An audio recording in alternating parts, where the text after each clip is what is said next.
Hi guys, welcome back to the channel. Now, there's a couple news story that I'd like to go over about next generation PlayStation and the direction that Sony will be going into 2020, like the direction that they're going to be taking this year as it regards to the approach of the PlayStation 5. Now, if you're not already a part of the channel, please go ahead, subscribe to the channel, give the video a like if you like it, and go ahead and share it with a friend.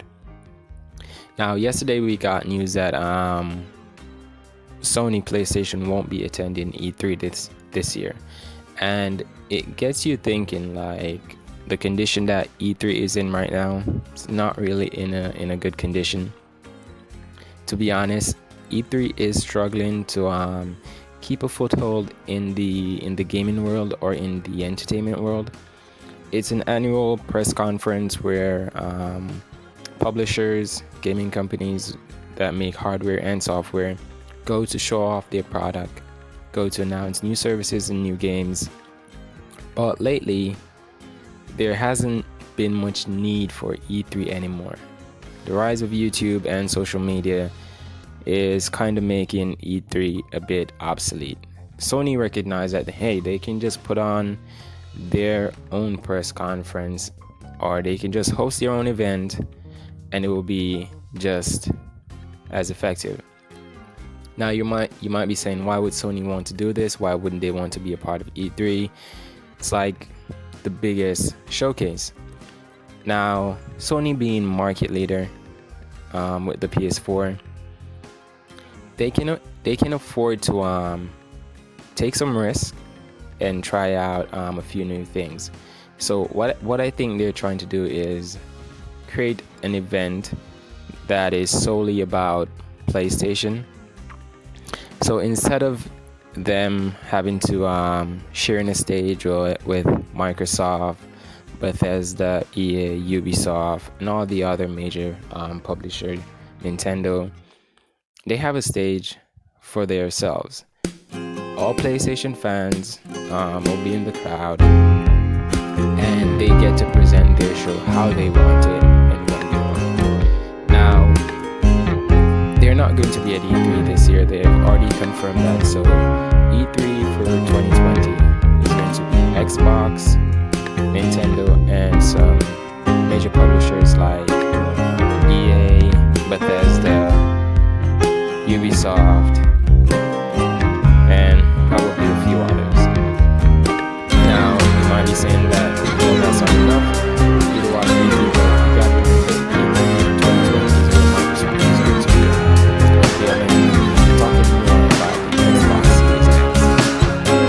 Now, as it regards to the launch event of the PlayStation 5, I wanted to focus on that. So, a few months back, I made a post predicting when the event is.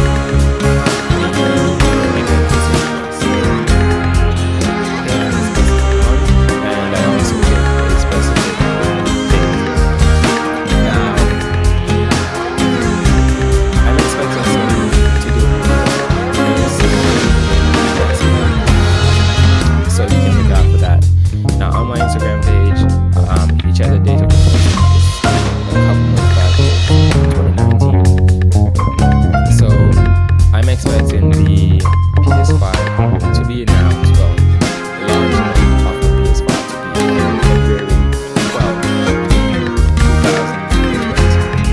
Now, maybe a small to start the main resources behind this.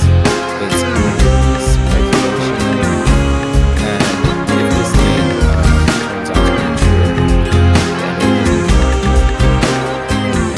PlayStation will host a month-long event. I think it's from the United States where they hosting different precedents where fans can see what games they working on, see what projects are going to be able to I think it's already started. It's starting from, I think it's January 17th to February 16th, I think the dates are. So yeah, something for you to be really excited about. So my prediction is that PS5 will be unveiled, talked about in detail on February 12, 2020. Now, we're not that far out from that date. February's just around the corner. It's less than a month away. So pretty soon you'll be hearing a lot more about the PS5. Hopefully my prediction is right. That would be pretty awesome. But it's just based on observation that I've made and past trend of Sony and PlayStation, why I picked the 12th of February to be the unveiling date. Also at this unveil or press conference, I'm expecting Sony to dive in more on the features of the PlayStation 5. And one of the biggest features that everyone really wants to hear more about is backwards compatibility. Now, there has been rumors going around that we're going to get full backwards compatibility with all PlayStation systems, and I'm thinking that is super crazy. It's not impossible. It's definitely possible. It's doable, and I talked about it in a previous video with the PS5. So backwards compatibility is definitely possible. They've got it figured out with PS4. It's the same architecture, x86, so that's pretty easy. PS2, they've got that figured out on PS4 right now with emulation, and PS1 as well. So the only weak point would be the PS3, and I did talk about how powerful the PS3 is, and that cell broadband chip that was in the console was pretty powerful, really ahead of its time. I mean, the government bought a couple thousand PS3 just to build a supercomputer. I think it was for I think it was for NASA. I'm not sure which. I'm gonna have to do some research and get that information and let you guys know in the comments. But nonetheless, backwards compatibility, I think it's going to be heavily talked about, and we might be surprised as to what Sony has planned for backwards compatibility for the PS5. I'm seeing some persons taking it a bit further and saying that, hey, we're also going to be getting backwards compatibility for the PS Vita and the PSP. That would be really awesome, but I'm not sure if they would go that far. There are some PS Vita games and PSP games that are in the PlayStation Store right now, and you can purchase them. So I guess they will continue with that aspect of it. However, my hopes are that we do at least get backwards compatibility with at least all of the PlayStation Home consoles. I think that would be alright. As I said, PS1, PS2, and PS4. That's pretty much done. The only thing that they would be really working on right now is PS3. And if they do not enough research and development, then yeah, it is possible. I remember a patent that was found last year, and it talked about backwards compatibility, and it also talked about the power of the next generation console, which would be the PlayStation 5. Now it says to achieve backwards compatibility and make sure that everything runs right, the console can't be too powerful and it can't be too underpowered. So they had to find the right balance. So this is one of the other reasons why I know PS5 won't be more powerful than the Xbox Series X, because they want to get backwards compatibility working properly. I think they're going to try to get those clock speeds or those frequencies to match up with probably what the PS3 was running as well, so that they can emulate the software better.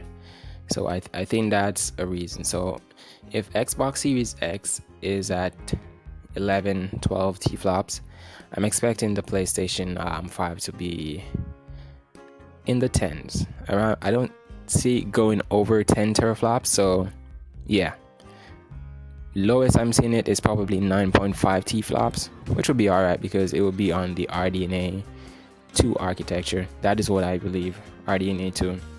But as I said, we're going to get a lot more information on all of this stuff at the PlayStation press reveal and the console unveiling. Also, I'm expecting for Sony to announce another show where they're going to talk about their games that they have coming for the PS5. I don't think they're going to do everything in one show. I think probably they can do an unveiling, and similar to what they would do at E3 where they talk about the games and price and all of that. I think they're going to say that probably for the PlayStation Experience show. So PSX, I think, will be coming back this year. We missed out on PSX last year, and we missed out on E3 last year. This year we're going to be missing out on E3, but I think PSX will be covering for the E3 aspect of it. And that's where we hear about the price, the exact launch date, and more games that will be coming to the system. So remember, you hear it here first. If I'm right, it's February 12th, 2020. And I'm hoping that I'm right.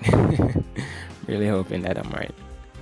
So that pretty much wraps it up for the video, guys. I'm just gonna leave it right here. I don't want to make this video too long. So yeah, if you're not already a part of my channel, please go ahead and hit that subscribe button, give the video a like, share it with a friend, and I'll see you in the next one. Bye.